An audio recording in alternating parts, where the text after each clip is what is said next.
Our region's been making big bets on energy and innovation.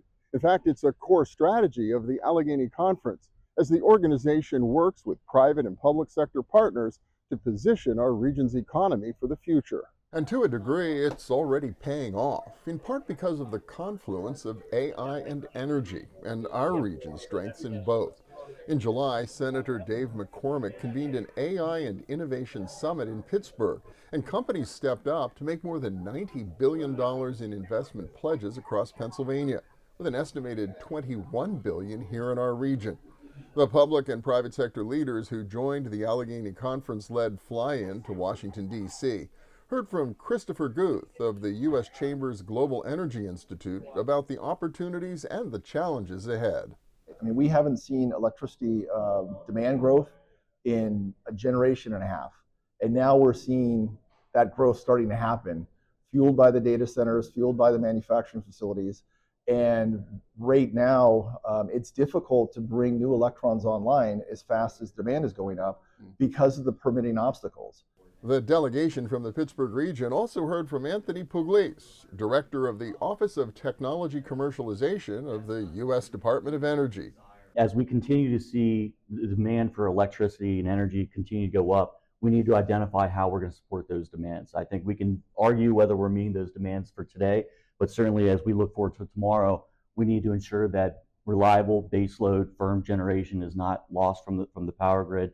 And as we sort of see the demand for AI going up, again, recognizing about every time you go use an AI Google search or AI search, that's about 9.8 times more energy than your normal Google search. So how do we meet that demand while also ensuring that that is affordable? And we're laying the groundwork for sustainable economic momentum that benefits every corner of our Commonwealth. Overcoming the obstacles in our region's way may unlock a multi-billion-dollar opportunity. Matt Smith, Chief Growth Officer of the Allegheny Conference, says our region is well on its way if policymakers cooperate. Matt Smith, congrats on a great trip this year. Thank you very much. It was great to hear from so many public sector partners as well as our private sector partners. Yeah, you've been at this government relation things for a while now. Why is it important to bring a group like this down?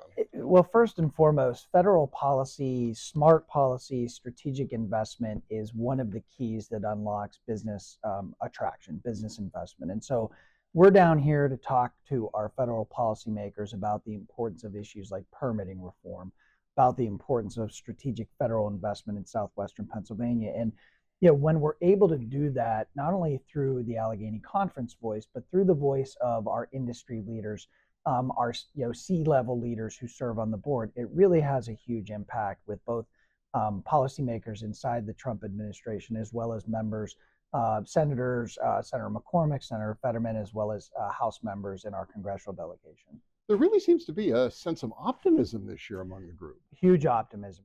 When you look back over the last 6 months, let's say, there have been enormous investments, decisions made that benefit southwestern Pennsylvania. The U.S. Steel Nippon investment, Senator McCormick's Energy and Innovation Summit, investments across the region, projects like MEPI in Beaver County, Hitachi in Westmoreland County, significant investments that we think will help to catalyze additional investments if we're able to, again, focus on smart federal policy investments and unlock the supply chain that will surround a lot of those standalone projects.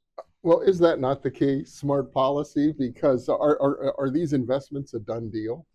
Well, now they need to be executed, and that's where a lot of our work is now focused on. That's why permitting reform is so important.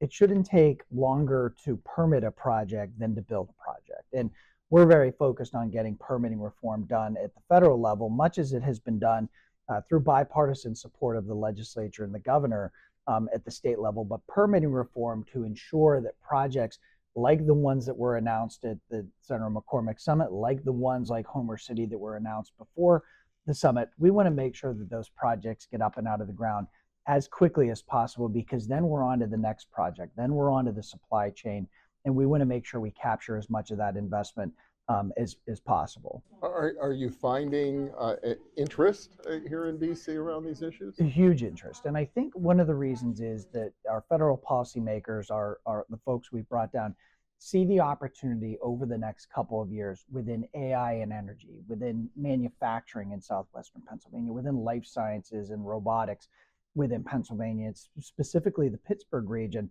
And we've got a really unique window of opportunity here over the next couple of years that we're very focused on capturing, and we're aggressively going after business investment from outside of Pennsylvania. And we also want to make sure that we're capturing the next dollar of investment from companies that have already invested in southwestern Pennsylvania. Our politics is so partisan, so broken at the national level these days. What gives you confidence that you can actually make things happen, Don? When you really sit down and talk to federal policymakers, you find a lot of commonality. I'll give you one example. There's a lot of talk in Washington around two base load sources of energy, nuclear and natural gas. Both of those base load sources of energy are very much a competitive advantage for southwestern Pennsylvania. And so when you actually sit down with the policymakers, the administration, folks on the Hill, you find a lot of commonality. Permitting reform is another area. We think that there's a significant possibility in this congressional session for permitting reform in a bipartisan way. And that's really the sweet spot of where we operate. And that's it. So if you could come home with just one thing out of this whole effort here in DC, what would it be? I think I'll give you two. I think it would be on the policy side, it would be permitting reform. I think getting projects up and out of the ground as quickly as possible. I think on the more strategic level, ensuring that our federal policymakers know the Pittsburgh region is ready to lead across AI, energy, domestic manufacturing. And I think that's an important message for us to communicate to folks here in Washington as well. All right. Well, congratulations. Thank you very much. Next up, knocking on doorways to our region all over the nation's capital. Please stay with us.